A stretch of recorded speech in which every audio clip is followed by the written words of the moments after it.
Hey there, everybody. It's Ryan Peterson with Conscious Marketer. We are producing this event, and today I'm thrilled to be introducing Adrian Ashley and Justin Recla. They're going to be talking about how to mitigate risk while building digital wealth. But before we get started, I just wanted to give you a preview for tomorrow's lineup because you're not going to want to miss it. Starting bright and early at 9 a.m. Pacific time, we're going to be starting with Vinny Fisher, who's the founder and CEO of Fully Accountable. And he's going to be talking about accounting issues in the new frontier, how to save thousands of dollars buying and selling cryptocurrency. So that's going to be a great one. And then at noon Pacific time, 12 p.m., we have Max Wright, crypto investor and thought leader. And at 4 p.m., we're going to end the day with Richard Lorenzen, who is the founder of Fifth Avenue Brands. And he's going to be talking about media and cryptocurrency. So you won't want to miss it. And without further ado, Adrian, take us away. Hello, everybody, and welcome to the final interview of day 2 on the future of money. We are excited to have you, and I'm so glad that you are joining us because this is going to be a rockin' and rollin' good time. The one thing everybody's talking about in cryptocurrency is how to avoid the scams, and our guest today is going to absolutely fill you in on all of that. But a little housekeeping ahead of time. Before we start, I need to share a small disclaimer. The content of this summit is provided for informational purposes only, and it is not intended to provide any specific tax, accounting, legal, or other investment advice, and provide the basis for financial or investment decisions. You should always consult with a licensed professional to seek advice specific to your own situation. Okay, now let's go. Now, welcome back to the future of money, the world's largest online live cryptocurrency summit. I'm Adrian Ashley, and I'm the author of Minting the Future, and I am the co-host and co-producer of this event. For our next presenter, we're going to be talking with Justin Recla. But before I introduce him, let me quickly remind you that on this page, you'll see a button for the Cryptocurrency Training Kit. Now, that is a special offer during the summit. It gets you over 40 hours of talks because unless you are chained to your chair like I am, you are not going to get to see all 40 of them live and in real time. Now, there's also 25 plus speaker gifts, and we're going to hear what Justin's is at the end, so make sure you stick around for that. But 25 plus speaker gifts, as well as all the talks, plus a program that they are doing right now, the Cryptocurrency Mastery Program. Now, the regular price for this is $497, but you can secure it at just $297 during the summit. So while you are watching these interviews, if you know you need to go back and watch things, you want the extra bonus gifts, you want the cryptocurrency mastery training, you're going to want to pick this up because it is a bargain price at $297. So it is the most comprehensive training package in the market. So take advantage of this special offer now. Now, let me introduce my friend, Justin Recla. So Justin is a subject matter expert in tactical questioning, surveillance, counter-espionage, threat and vulnerability assessments, and investigative techniques. He is a leader in cryptocurrency due diligence and education and is the co-founder of CryptoBit Verified, the very first cryptocurrency vetting provider. Justin brings his honed investigative skills from the military sector and delivers them to the boardroom to help business owners protect their two most valuable assets: time and money. Justin is going to be talking to us today about how to mitigate risk while building digital wealth. Thank you so much, Justin, for joining us. I am so excited that you are here. And let's get into a little bit of your background. Can you tell people who you are and where you come from and why they should listen to you? Absolutely. Thanks so much for having me. I'm honored to be here. This is a great event and a lot of great information, and it's so needed right now in the cryptocurrency space. So just a little quick background. Both my wife and I are former counterintelligence agents with the U.S. government. We spent our careers both as agents and then as contractors. My wife actually did a lot of the sexy stuff. She was an agent working with several of the three-letter agencies, doing investigations and surveillance on individuals committing espionage, and she was surveilling them. Most of my experience is overseas in Afghanistan and Iraq, getting individuals to provide us with our own information for our own intelligence gathering needs. Yes, she did all the sexy stuff while I did all the dirty. While I did all the dirty stuff, she can outshoot me. She can outdrive me, and she knows how to knife fight. So for the last 7 years, we've operated a corporate counterintelligence firm, and we help business owners and individuals and entrepreneurs mitigate the risk to make sure that the people that they get involved with are who they say they are and they can do what they say they can do. And most recently, we've opened up a vertical in our business, CryptoBit Verified, because I was playing around in the cryptocurrency space myself personally, and I was diving around and just noticed scam, fraud, and realized that we probably should open up open up a vertical for our business and really help start educating people on what to look for, what not to look for. And over the last year, our firm has identified over 350 frauds and scams in the crypto space. Wow. And I will actually second that his wife is super badass and awesome. She is one of my favorite people. She's just amazing. So you talk about scams and fraud in the cryptocurrency space. And, I do this whole class on how to read a white paper.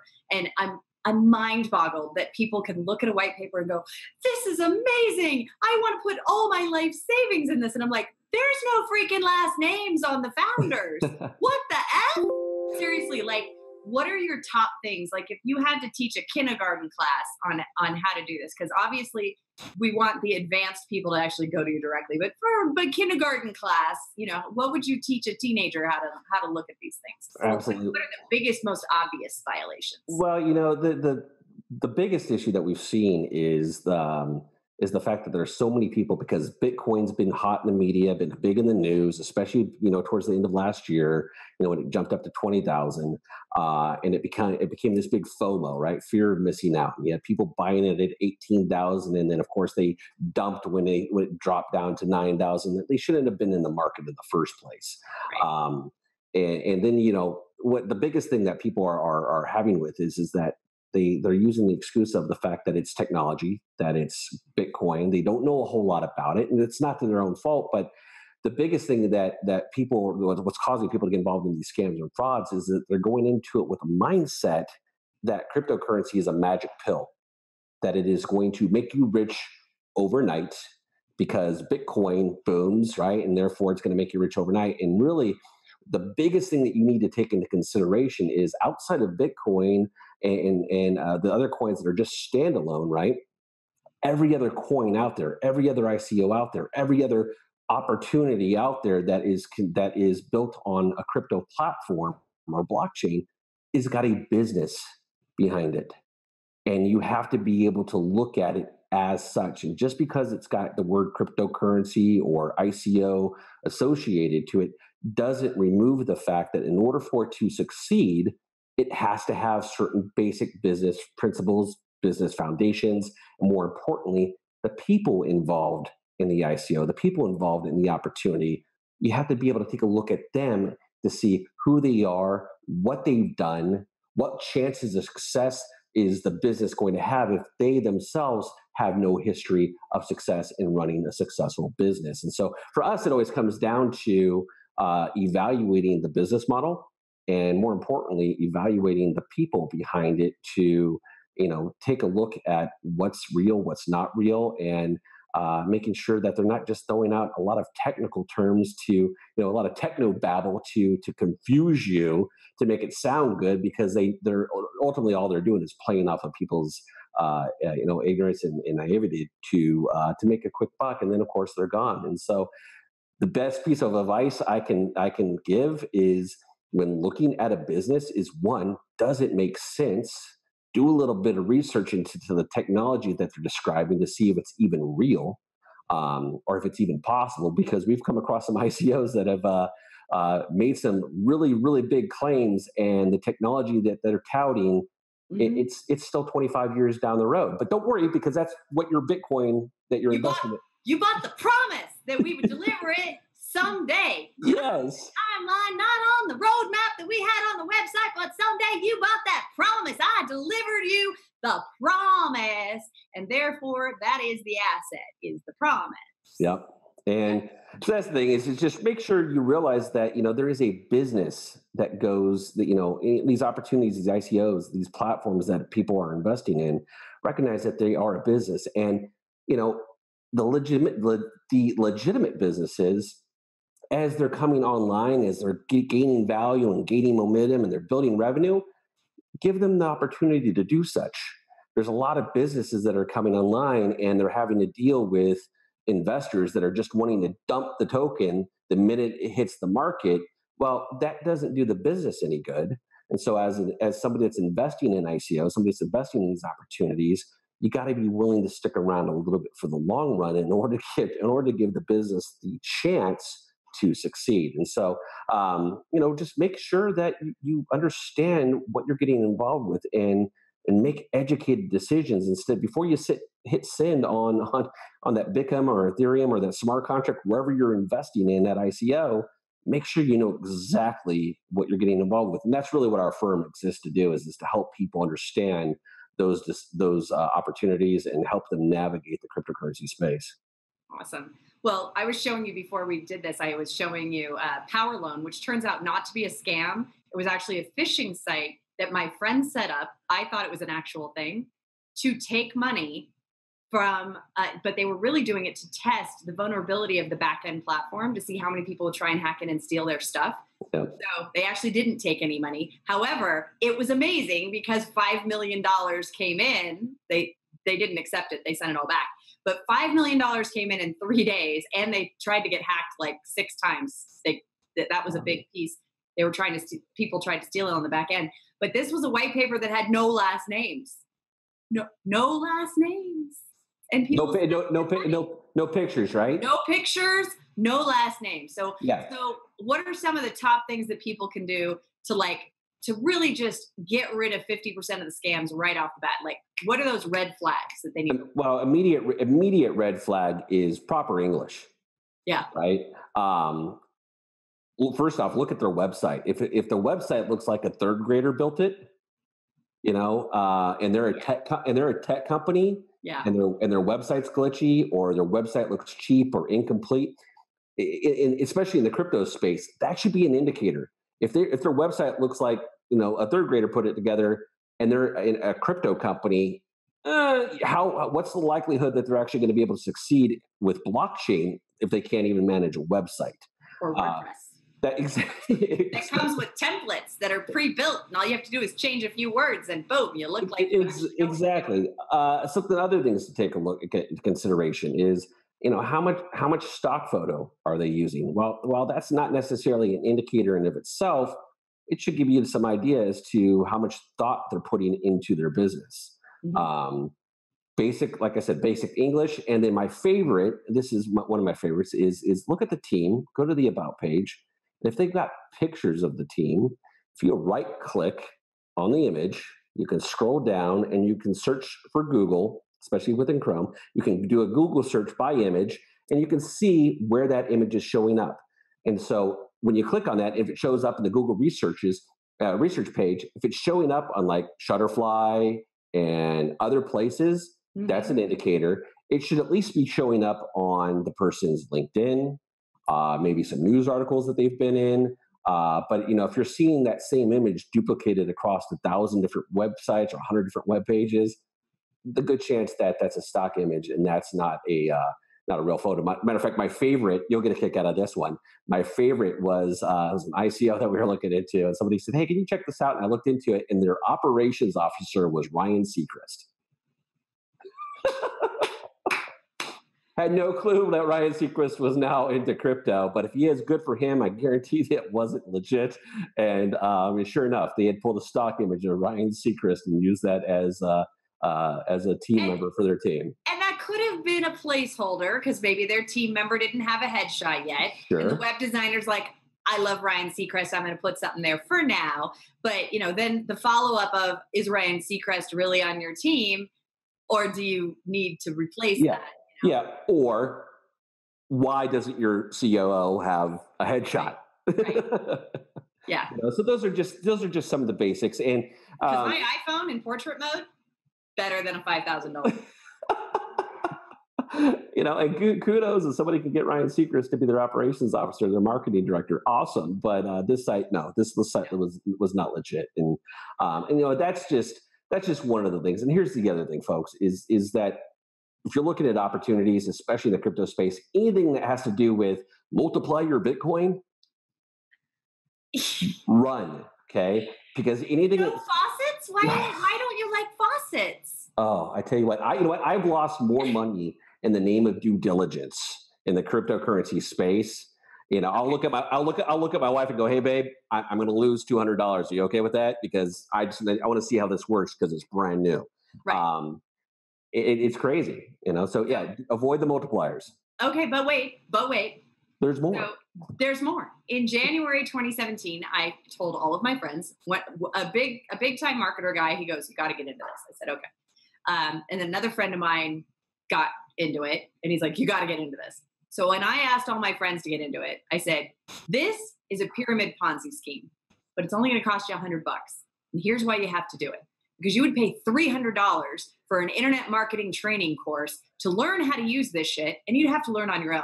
Here, you're going to pay $100.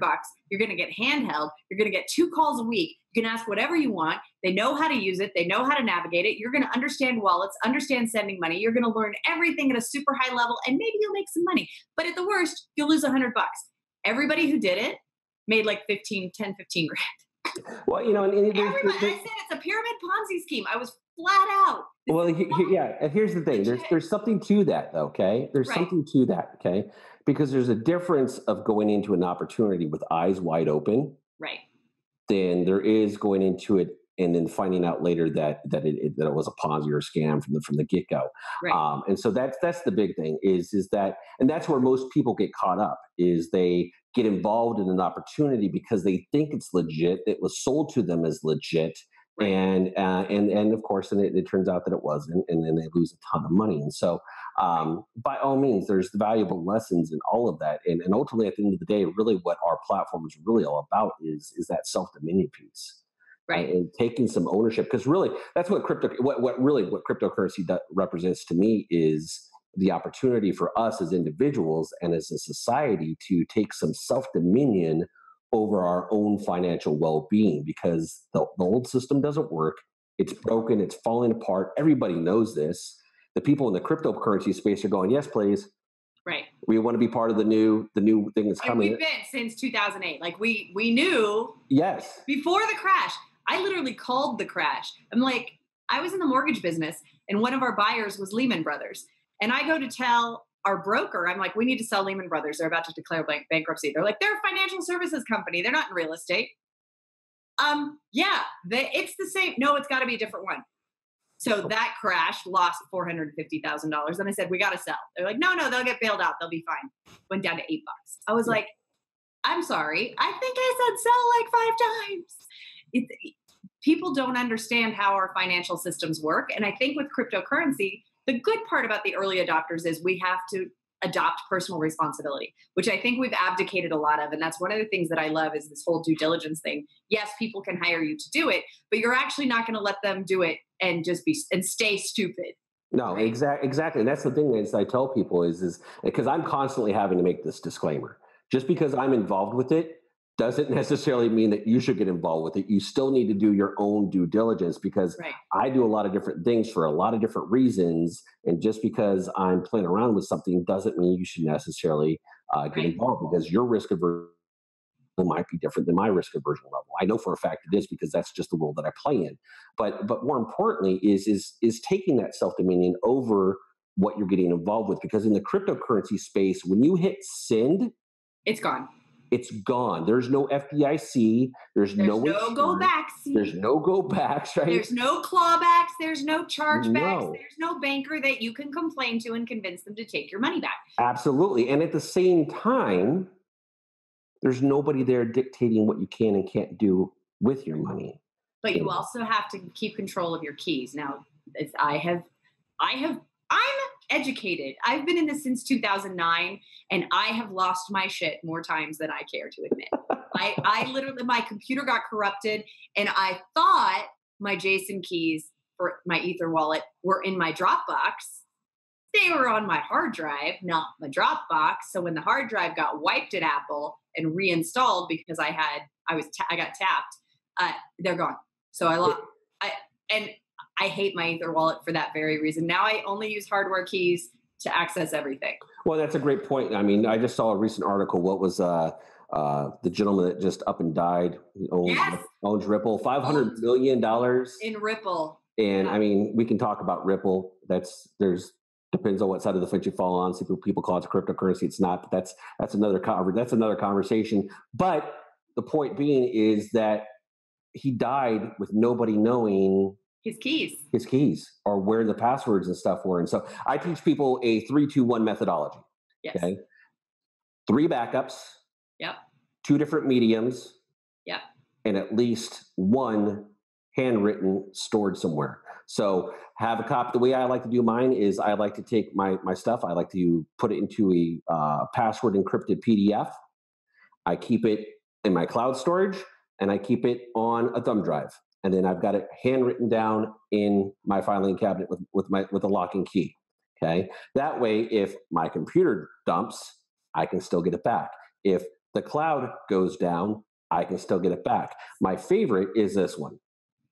Google two-factor authentication. No, I lost my shit with that because my phone crapped out. And you can't get I didn't know you have to have the little code, the recovery code, when you do the 2FA first. You got to put the recovery code someplace safe because when you fuck that shit up, you can't get it back. No, I lost it. 15 accounts. Gone. I had the same thing happen. I only lost 2 accounts, and I was able. Unfortunately, I was able to get back into it. But that's the thing is one of the other things that responsibility. Absolutely. They have to understand. Here's the other thing: in order to build digital wealth and keep digital wealth, you have to have access to your wallets, and that includes your Google 2FA.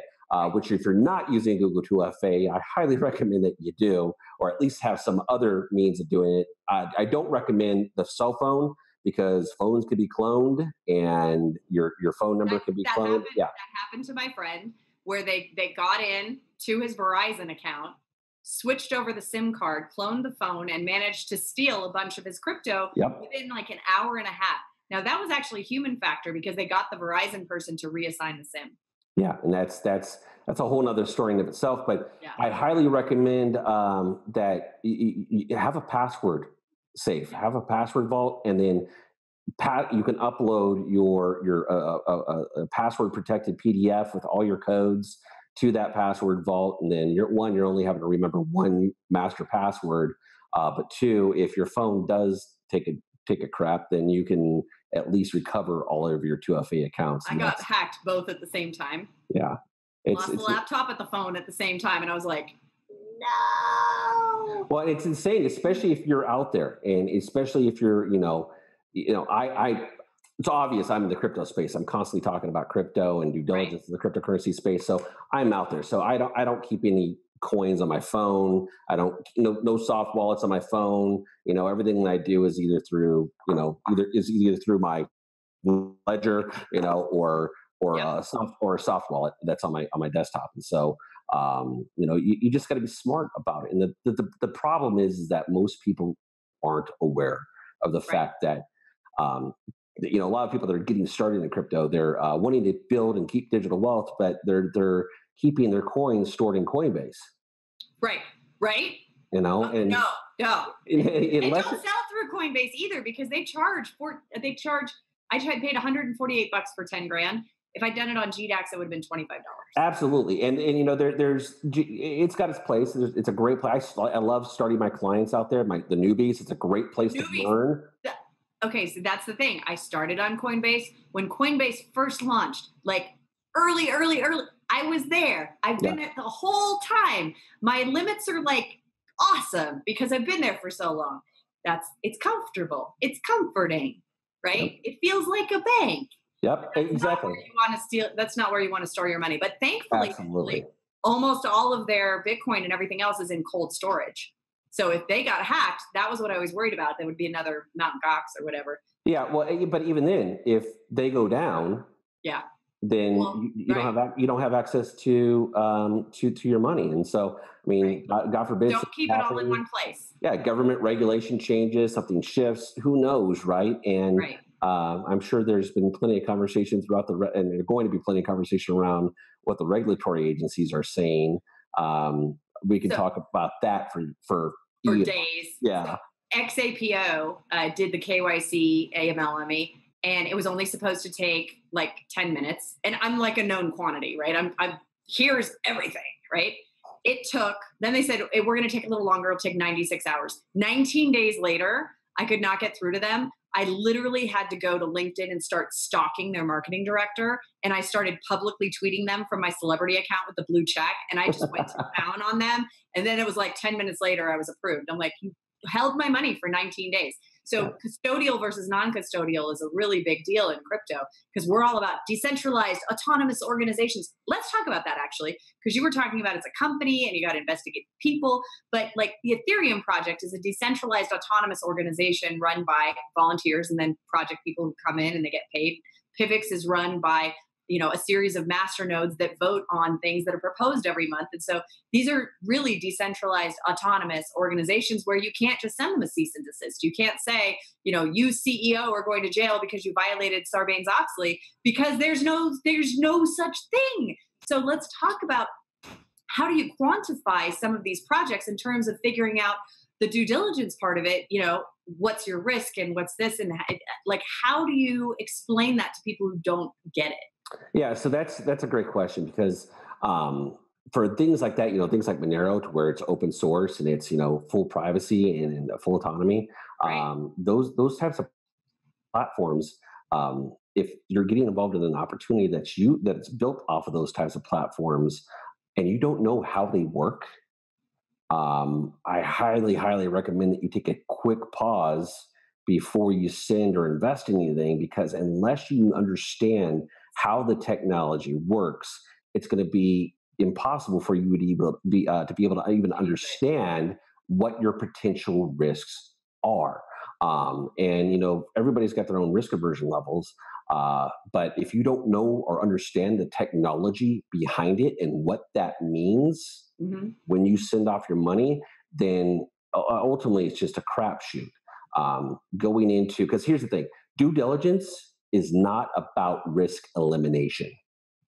Due diligence is about risk mitigation, right? Because without any risk, there's no gain, right? Any investor will tell you that. Investors take risks, but they get the biggest gains depending on the level of risk that they're taking. Going into an opportunity blind without knowing what those risks are is gambling. And so do the research, do the homework, understand the technology behind it, understand how the blockchain works, understand how this person over here can contribute and this person over here can contribute, and what that means for whatever the opportunity is as a whole, and how it's going to affect you and your money and your bottom line, and the probability of there being a chance of success in that opportunity before you invest, before you send money off before you send your coin off to any opportunity. And so really it comes down to how much do you know about the tech?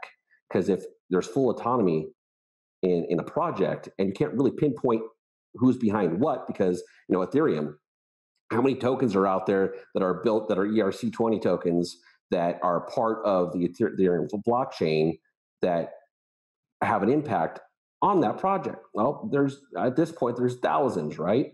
So right, and CryptoKitties can slow you down and stop you cold. I wanted to plus that for a second. It's also, what is the use of funds? Oh yeah, right? that's a huge one. What's the tokenomics? What's the distribution? Are the founders or are the people who are launching this project, are they in a lockup? Are they committed? Or after the ICO, are they going to take their coins and be like, I launched it, I did the ICO, we got the money, I'm out. Right? And they dumped their 30 million coins onto the exchange, right? Oh my God. And that was the other thing. Somebody said the other day, they're like, no, anybody can put anything on an exchange. And I went, no, pretty sure that's not true. Maybe peer-to-peer, but I cannot go out there and say, I own 30,000 of this coin, and this coin does not want to go on an exchange because they're a utility token and they never want to be seen as a security. And then I can put them on an exchange without their permission and turn them into a security. That does not happen. That cannot happen. Am I correct in my assumption that that is not how that shit works? Well, and there's a whole application process. So each IC, and recognize too that not every project wants to get listed on an external exchange. And so if you're investing in a project, if they're not going to be listed on an external exchange, then how are you going to get your money back? Well, is it a utility, and are you buying a useful amount of tokens, or is it truly an investment? And then what's the liquidity? How are you going to get Yep. And I've seen ICOs that are promoting a utility token, and they really are just doing a raise, and they're using the word utility token. They're not using the word investors. They're using the word contributors. That's right. And there's no full-on Kickstarter, full Kickstarter. Yeah, and they're there's not going to do a munchie violation. No and there's no viable way for them to get their money back. And they need to use it. That's a lot of tacos. Yeah, that's a lot of tacos, and those coins are only good if the business is viable. And can succeed. That's why when it comes down to looking at a project, look at the team behind it. What have they done, and what's the chances that one, the project that they're putting together, the market's going to accept and people are going to use, right? Because a crypto business faces two problems. All of the problems that normally come associated with running an actual business. Yep. Right. That in itself, I mean, how many businesses fail on a weekly basis? It's thousands that fail each and every week, right? And if you're in the crypto space, not only do you have to overcome all the obstacles of running an actual business, but now you have to overcome the fact that crypto is still new and people are having to get used to the idea of using tokens, using coins, and within an entire self-contained economy.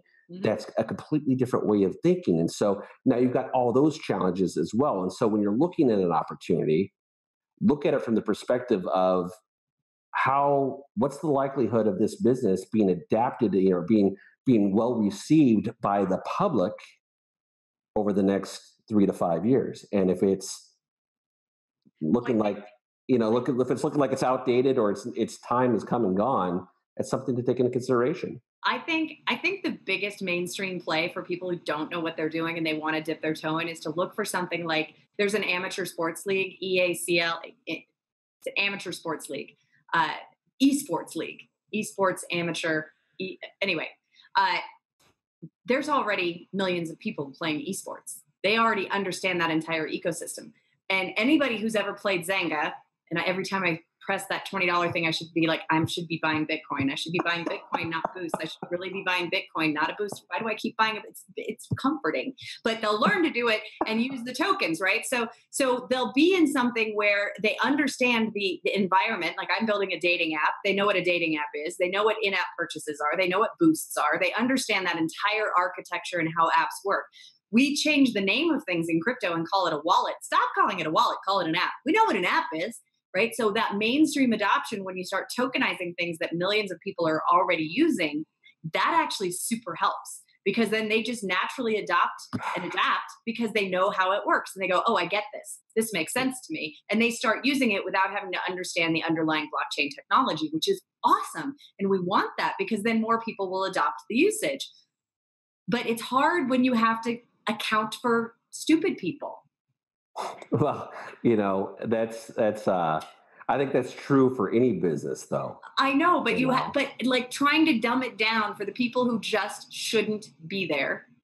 Well, that's a great indicator, though, for looking at when you're looking at a business of how are they communicating? What language are they using? Because if they're talking at techno geek level, and the masses are still, down here trying to figure out what a wallet is. Fourth grade, by the way. It used to be seventh grade, but we just proved in the last election, the threshold is fourth grade. That's how you get the masses. Yeah, and that's something to take into consideration. And if you're reading through an opportunity, and when we were training agents, when we were working at the Counterintelligence Special Agents course, we were training agents to gather information on a situation, right? So you could understand the person, so you can understand the situation, you can understand what all the risks were. And if it doesn't play out in your mind like a movie, right, you don't have enough information to make a decision. So it's the same thing is true when you're trying to build digital wealth. Recognize that when you're building digital wealth, it's just a whole new economy. Right? The same principles apply from business and investing. They apply over into the crypto space as well. Yeah. Again, most people think that it's crypto, it's a magic pill, and it's completely no. The only thing that's different is the financial self-dominion piece and the fact that it's decentralized, and it's don't even ask the regulators what they are. I mean, the IRS says it's a property. Commodities Exchange Commission says it's a commodity. FinCEN says no, you have to have a money transfer license. The the global community is saying that it's an asset. Well, last I checked, it's called cryptocurrency. It's not crypto stock. It's not crypto commodity. It's meant to be a currency, and the root word of currency is current, which means that it's meant to flow, which means it's meant to be used as a form of exchange, right? And the problem is a lot of people are getting involved in it from a place of looking at it like a stock. They're buying low, selling high, which is great, but they're not using it. Which is great right now for the early adapters, because there's lots and lots of money to be made. But as cryptocurrency becomes more stable and more widely accepted by the masses, right? Yep. The more likelihood that John McAfee is going to have to keep his bet. No, he is not going to have to eat his dick. I guarantee you it will hit $1 million. I'm with him on that. I'm with McAfee on that. Now, so I had a thought while you were talking about that, the whole money transfer license thing. So the Constitution guarantees, this is what I'm going to talk to McAfee about. So this is a good primer for everybody. Perfect. For the McAfee interview, we are going to be talking about sovereignty in the Constitution. And we're talking about printing money, which is actually a right held to us, we the people. So a paper wallet would be considered paper currency that we the people have the right to exchange without a money transfer license. They're only allowed to mint money, but not print money. And could not digital be considered a form of printing, and therefore held to us as our right, constitutionally protected, to not be interfered with by the federal government? I'm glad he's going to be the one that's going to be able to challenge that. Yeah, he's got the backing to be able to argue that in court, and that's really what it's going to take, is that thought leaders like John McAfee are going to have to step up, and I completely 100% applaud him for those efforts, because it's that shift of mindset that we have to look at and recognize that the old systems don't work. Right. They're failing. $250 trillion in debt globally. There's only 38 trillion printed money in circulation. So that doesn't work. Do the math. There. Right. Yeah, do the math. Well, what was interesting is Medicare and Social Security are failing. The trust funds are failing because we robbed the kitty for so long and then we never put it back.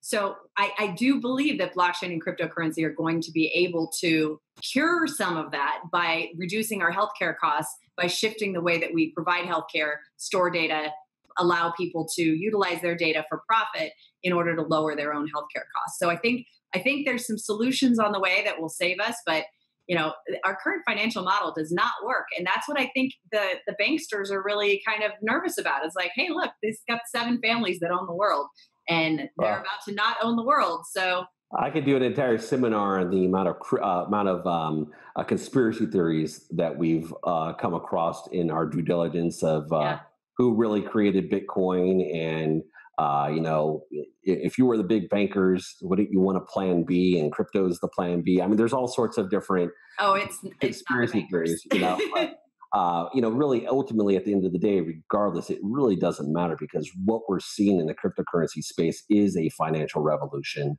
Mm-hmm. And it's really the early adapters, the ones that I'm finding at least, are the ones that I'm coming across that are more of the free thinkers. They've had an awakening. They're taking that self-responsibility piece, that self-dominion, and taking control of it, because they're ready to opt out of the old system. And Bitcoin and cryptocurrency and all these other players in this industry are the ones that are leading the way. The ICO that I'm involved with is exactly what we're doing. Is helping pave the way of helping people gain self-dominion over their financial well-being, as well as providing some solutions to the cryptocurrency banking world that is going to help bring stability back to it, because that's what's needed. Because in order for crypto to take off, there has to be some stability, because those gains, circulation. The fluctuations that we're seeing right now are great, and you can't sustain it for long term. But the more people that come on board, the better. Okay, so this was Tim Draper's thing. What he said is the volatility is not the volatility when Bitcoin is still worth 1 Bitcoin. It's all of the other markets that are fluctuating on their way down to nothing. Yes. Oh, and here's They did the hand thing and everything. It was awesome. that's the beautiful thing. I absolutely love that, because in order for us to move out of the old system, Right. we have to stop comparing Bitcoin Right. to the US dollar. We have to start talking in bits. We have to start talking in Satoshis. We have to start talking about that. No, I said stupid people for a reason. We have dumbed down society, okay? We have literally created an entire society that requires a freaking babysitter, that they have to have go backsies. They have to have a I didn't mean to do that. They had to have it's a not my fault. And in order for crypto to really go mainstream, we have to have a culture shift like we have never had before, where we go back to the 50s, where my handshake is my contract, my word is my bond, and I stand for what I say, what comes out of my mouth, and I don't go back and later and go, I'm so sorry. I actually did have a momentary thought where I said stupid people. I should be really sorry about that, because I called people stupid. Stop! The politically correct, I'm sorry, I'm on a rant. I should save this for my own, but seriously, right? I mean, this is where I get so fired up. And this I think is truly the underlying shift that cryptocurrency can do. It's not just the technology, it's not just the blockchain, it's how we, the people, actually have to think and behave and start to come together, and how do we interact with each other. That has to change for this to take off and go mainstream. And those mainstream people are getting really uncomfortable because they like their sedentary lifestyle. They like their TV dinners. Well, everything spoon fed. It's control, right? Right. It's they've bought into a fictional control element. Right. They've bought into a system that doesn't work. That the government will take care of them. And I'm sorry, but I'm going to be 50. And when I'm ready for retirement, there will be no Social Security for me. And my mother has told me that since I was 3. Absolutely. So I'm ready, but nobody else is. Well, but here's the thing, though. We're not that's really what I really see the power of the summit, the power of people that are out there educating. This is one of the reasons why I do what we're doing, is that the education piece is helping people have that own awakening of realizing that nobody's coming to save you. Thank you. Nobody's coming to save you. And really, if you want to retire, by all means, you can work 40 years and hope that the retirement that you were promised is still there when it's time. It's not. Side tangent. My mother worked for the same company for 26 years. Her retirement before the last time the company got sold would have been $4,500 a month in her pension that she had worked for 25 years at that point. Yeah. She was offered early retirement. She didn't take it because she was scared. She had the uncertainty. She's the JOB person, have to be stable, have a job. Sold the company right after that. Her pension is now $200 a month. Yeah. After 26 years. That's ludicrous.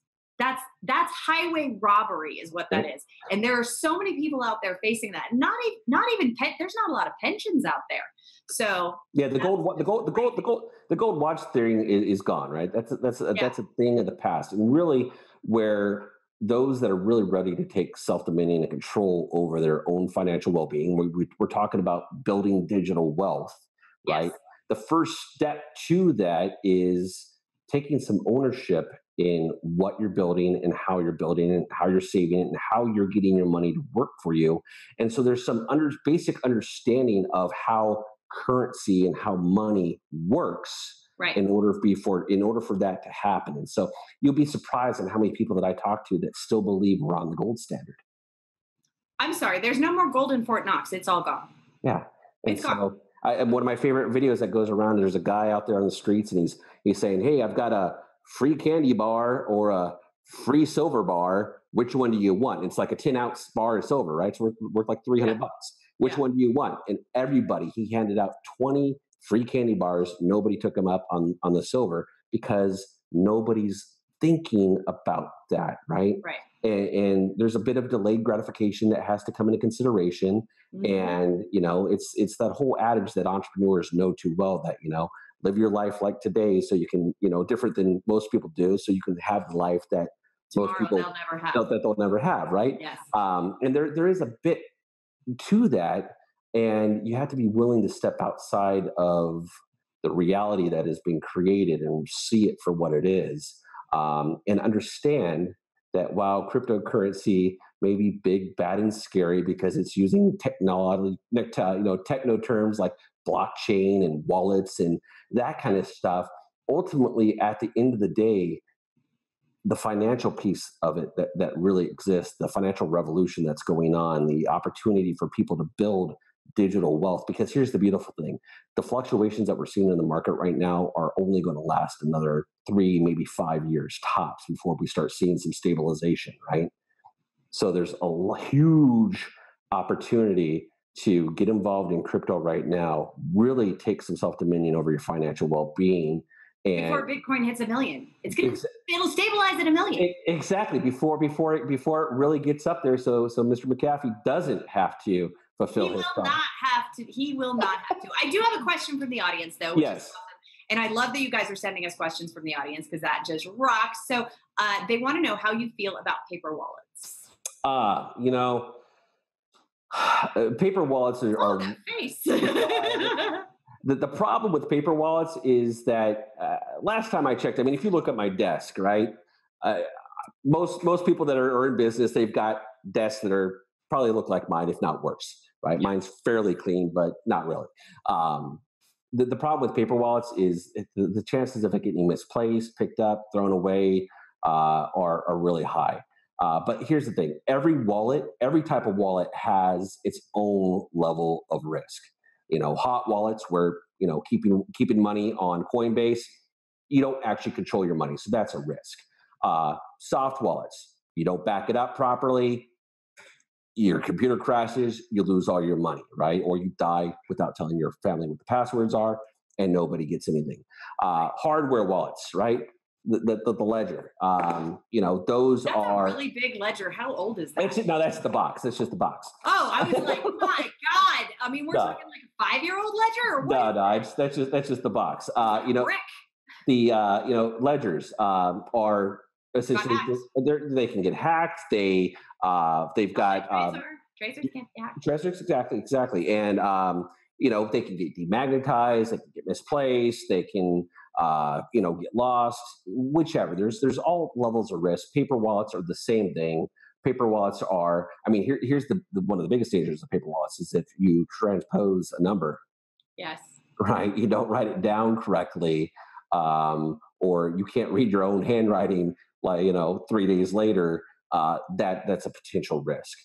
So every wallet that cryptocurrency has that you can use in the crypto space has its own level of risk aversion, but that's again comes back to the self-dominion piece of taking full responsibility for what you're doing, how you're managing it, and so forth, because that's where people get uncomfortable, is because at the end of the day in the crypto world it comes down to you as having full control over it. That's nobody's going to come save you. No, Prince Charming isn't coming. Yeah. And ladies, I really want the ladies to start just diving into this. Like, what was interesting to me is that in the beginning of the internet, it was all dudes in a basement, and we were really never invited to the party. But interestingly to me, all of the best projects have actively been reaching out to me and a bunch of other of the influential women to really try and make sure that they've got diversity on their teams, that they've got women on their teams. And I think that's going to help us craft a better universe, a better global system of governance overall for this new thing that we're growing. Like, we're birthing this as a community, and I think that's really awesome. So, women, that if you're out there, you should be diving into all of these projects that you possibly can. Absolutely, and there's a lot of talk around the fact that cryptocurrency, the cryptocurrency space has been from. I'm going to get a little woo on you now, okay? Go woo, baby, go woo. Is really been part of the divine masculine's opportunity to do some healing and working together as men, coming together collaboratively and healing some of those wounds, because women have been doing that for the last 20 years, right?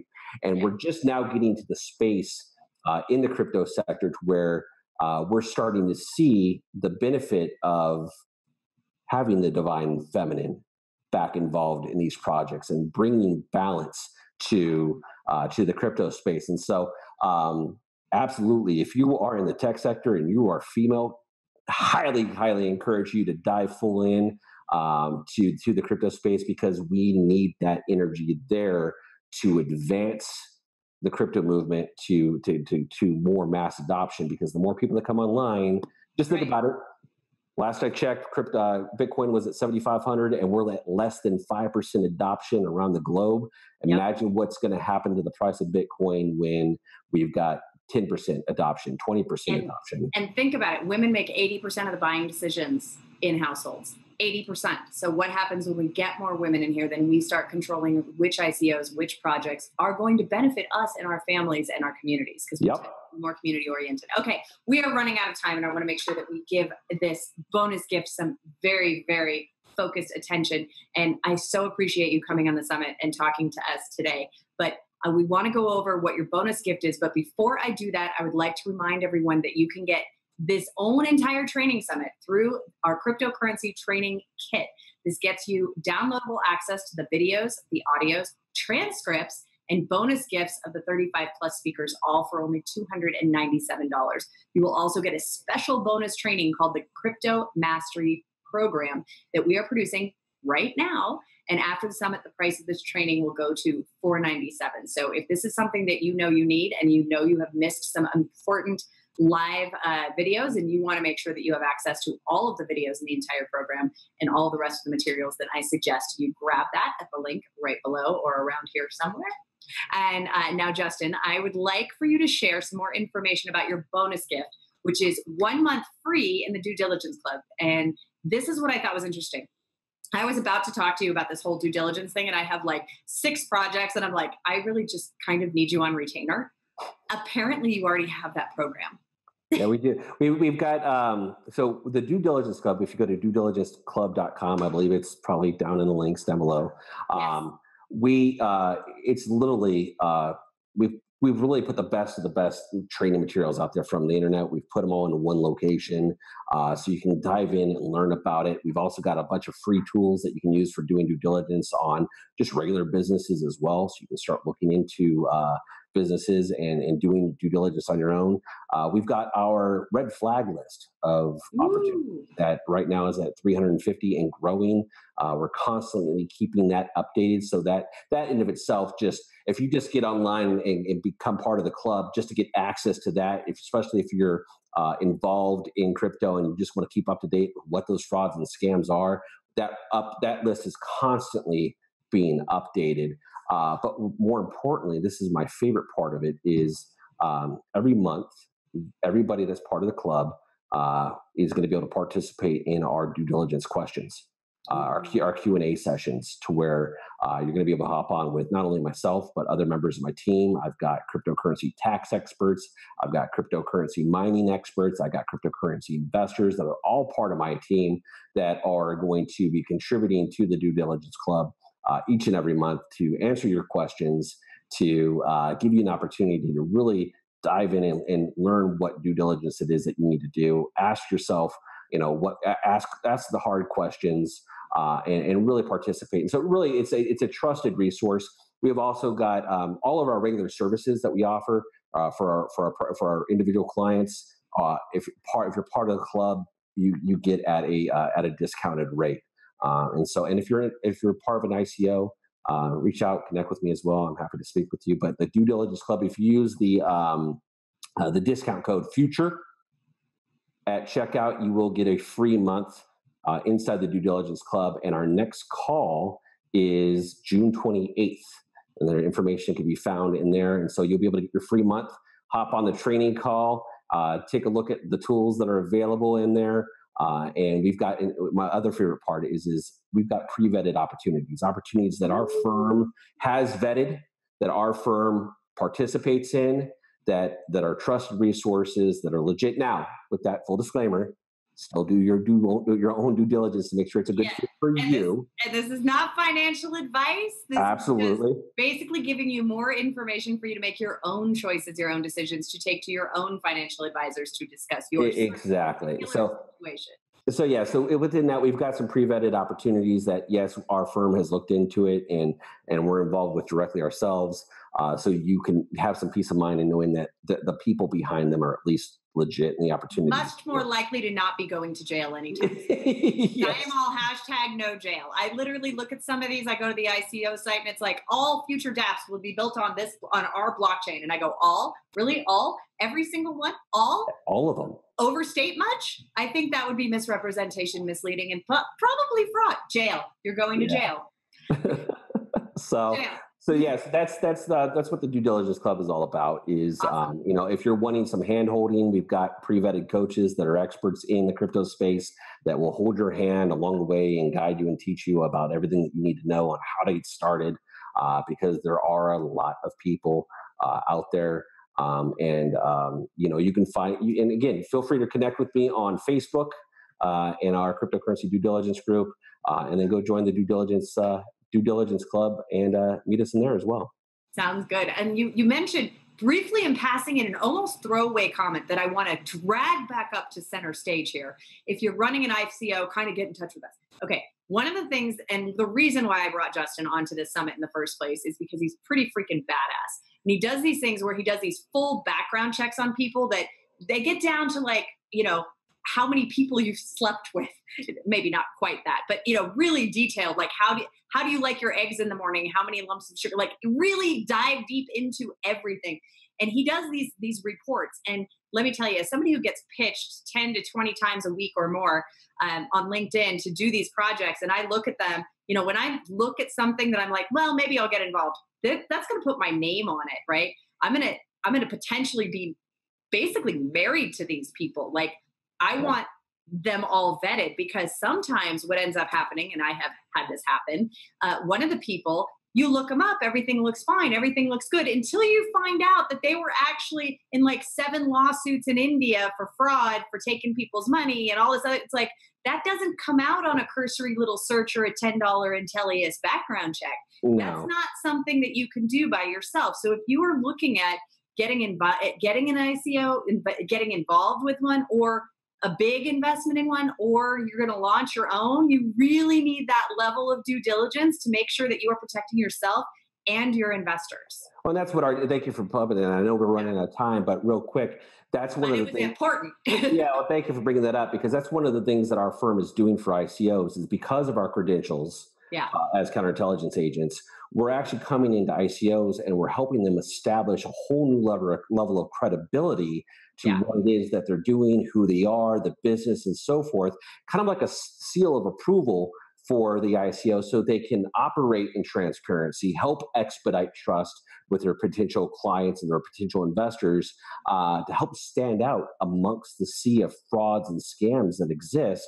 And so really what we're doing is we're coming on board, helping these ICOs establish some third-party credibility. Yeah. So when they present to their investors, they present to the public, they can see that, they can show that it's not just them tooting their own horn, but they've had our firm take a critical look at what they're doing so they can help raise the bar on the business standard within the crypto space. Awesome. Okay, we are almost out of time. One last question. Is that free month a calendar month, or from the date that you register? Is it 30 days or is it just that rest of that month? It's 30 days from the day that they sign up. So it's so if you sign up on the 28th, it goes to it's free till the 28th. Awesome. They can sign up. They can sign up today, and their free month. They won't bill until the 6th of next month. Okay, fantastic. So go get your 1 month, your one free month of the Cryptocurrency Due Diligence Club. Use discount code FUTURE. I want to thank my guest, Justin. You have been absolutely amazing.